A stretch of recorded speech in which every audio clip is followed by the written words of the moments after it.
FOMO, the fear of missing out. I'm sure this is something that has been a problem in the minds of people since the dawn of time. The thing is, as technology increases, our tools get more effective, our social radars get wider, the list of paths that we take in our lives get longer, and the more and more opportunities open up to us. This sounds fantastic, and it is. But there is a psychological problem that comes with this new territory. It's the problem of overchoice. Now, you may have heard it called a number of different names, like choice overload, analysis paralysis, or simply just being indecisive. Often we admire the discipline of monks, Olympic athletes, and world-class artists, but simply telling ourselves to be more disciplined, to be more focused, it doesn't feel like it's working anymore. To explore how we can navigate this ever-distracting new world and wrangle our chosen opportunities, let's start with a story. Welcome to Redlily Radio.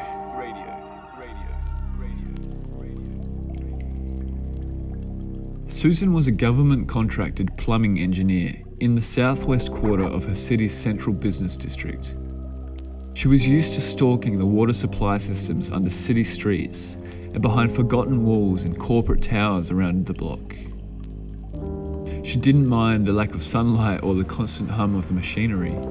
She would often tell the couple friends that she did catch up with at night that it made her feel like a cave explorer in ancient Greek myths and stories. On one particular day, she had been called in a couple hours before sunrise.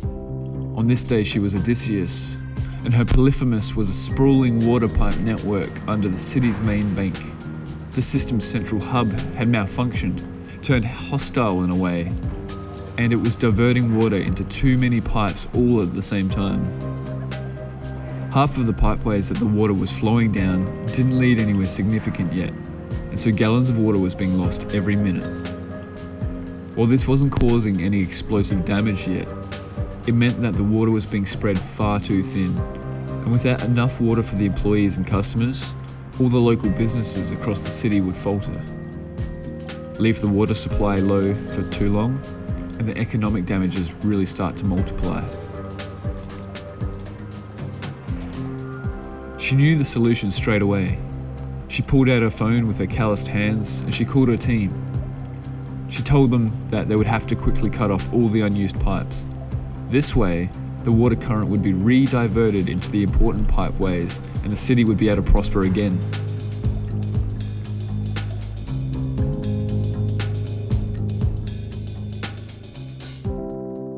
Our attention is often like these waterways. It's really powerful when we can focus it on a few areas that we select. But when we get distracted and spread it too thin, we find ourselves doing a lot of things, spending a lot of time, but not really making any progress in any one direction. Now, telling yourself to be focused sounds easy in theory, right? But in practice, there's a number of reasons why we don't just simply do this. And one has to do with advertising.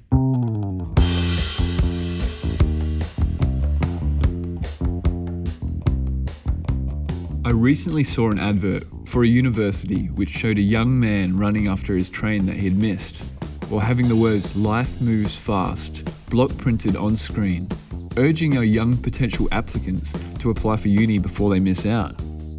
Now, this is fear of missing out in a very unsubtle way. What are they missing out on?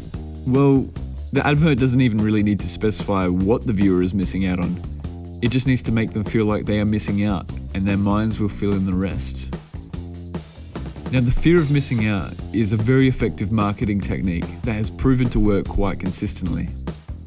Consistently enough that while I was doing research for this episode, a quick Google search for fear of missing out advertising came up with these top results from Google. 10 effective FOMO marketing techniques. FOMO stands for fear of missing out. 16 clever FOMO marketing examples to boost your sales. 5 ways to use FOMO in your marketing. Now, it's worth knowing this because it means that next time an advert pushes you to act right now before time runs out, you'll hopefully be able to see this a little bit more clearly and be able to think about whether you really actually need to act right now, or whether you can spend a bit more time giving it a bit more thought. The thing is, regardless of whether we want what these things are advertising, being surrounded by this FOMO advertising does slowly shift our worldview to make us feel like we are missing out on a lot of opportunities.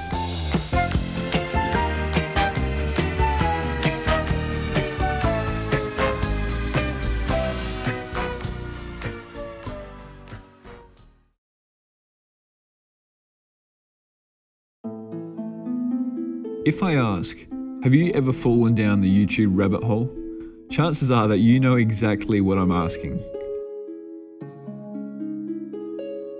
The power of recommendation engines, which flag related videos that we might like and show them to us at the end of, or even sometimes during our current video, it means that we're never left without another great option for how to spend our next few minutes.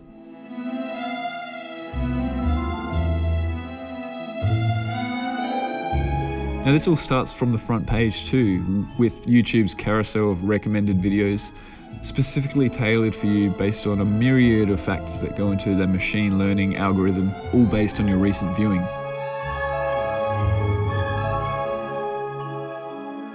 Perhaps you're using YouTube and one of the well-crafted thumbnails pops out and catches your eye. Oh, I better watch that now before it disappears off the recommended list. That thought goes through your mind, but it goes so fast that you don't even have a chance to really stop and think, wait a second, I'm worried about it disappearing from the recommendation system. This is working on my fear of missing out again.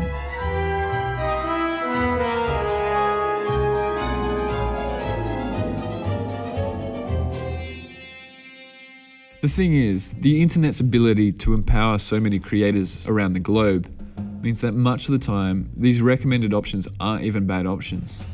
They are often very high quality content, and sometimes they're legitimately important to us too. So it's not that these days we're lazier without discipline or without the ability to focus. It's just that these days we're constantly presented with a smorgasbord of legitimately great options, and we're constantly having to make these micro decisions about how to spend our time and how to move forwards towards our goals.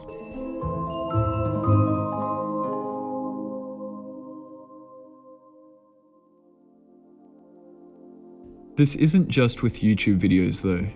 This is in any and all domains of our lives. When we have too many good options to choose between, it can become paralyzing. This phenomenon has been branded a number of different things: overchoice, choice overload, analysis paralysis. I have personally found that in the creation and running of this very business, the amount of these choice overload situations have only increased.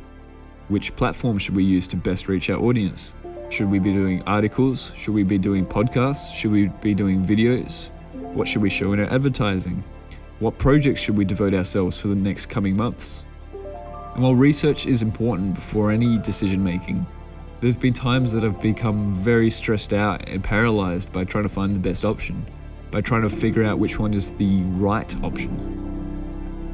But let's say that you make it through and you do manage to choose an option. The thing is, with all the choice, it doesn't really stop there though. Research has implied that even when people do pick one option in these many great choice situations, they are often less satisfied than if they only had to choose between a few options. This is often because they're left second guessing whether they did actually make the right choice, or whether they should really jump ship into another option. Have you ever heard the phrase, "the grass is greener on the other side"? In our lives, we can't actually see the future of all the paths that we choose, as much as we like to believe that we can.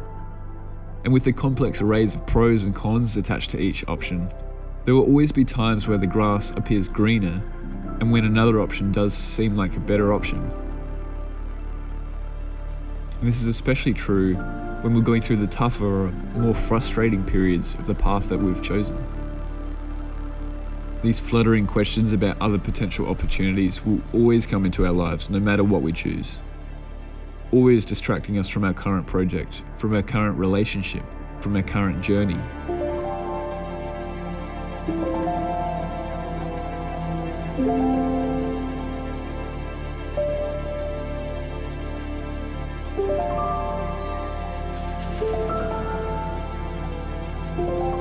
might hear us talk a lot about the importance of journeys. The whole concept behind this is that when you commit to a long-term goal, especially if it's outside of your current capabilities or current resources, you are going on a journey. And any journey goes through periods of excitement, as well as periods of frustration.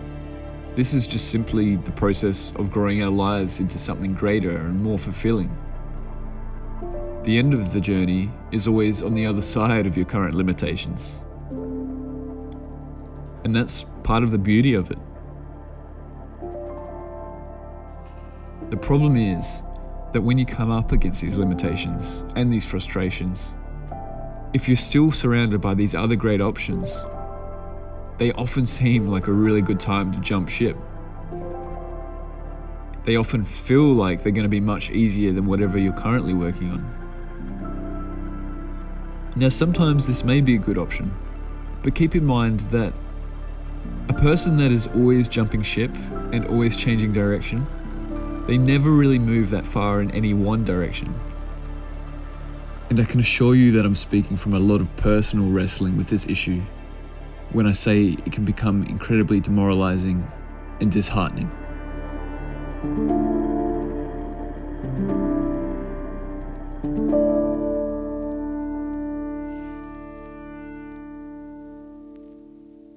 So if we want to rediscover our ability to focus, we need to find ways of disarming distractions, of removing them if possible. One thing that works for me is to block out my time for different things on my calendar. While I'm working on whatever is blocked out, I tell myself that nothing else, no matter how tempting, is an option right now. I have to actively give myself fewer options to choose from in the moment, and as a result, I actually find myself engaging more deeply with the options I've left myself. For years, John Cleese, one of the masterminds behind Monty Python, has been giving talks on how to bring out and focus your creativity. And he often pushes creating these kinds of boundaries, both physical and time-bound, as one of the key elements. In other words, it doesn't really matter how smart you are intellectually, how the left hemisphere is brilliant, how brilliant your left hemisphere is. It doesn't matter at all. If you don't know how to play, then you will not be creative. Play happens outside ordinary life. You create a space where, and you can only do that, a space where you can play away from real life by creating boundaries of time and boundaries of space. It can be really hard to stay focused all the time in our world, so don't beat yourself up for getting distracted.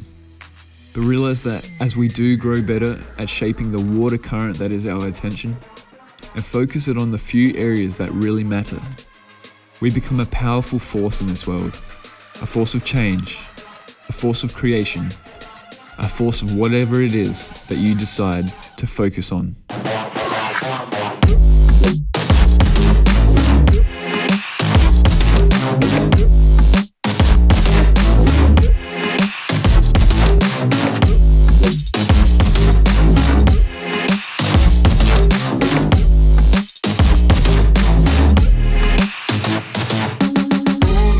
Redlily Radio is produced as part of Redlily Coaching, where we leverage one-on-one coaching, technologies, and this podcast to help grow your personal direction and empower your life in our increasingly technological world. For more information, visit www.redlilycoaching.com.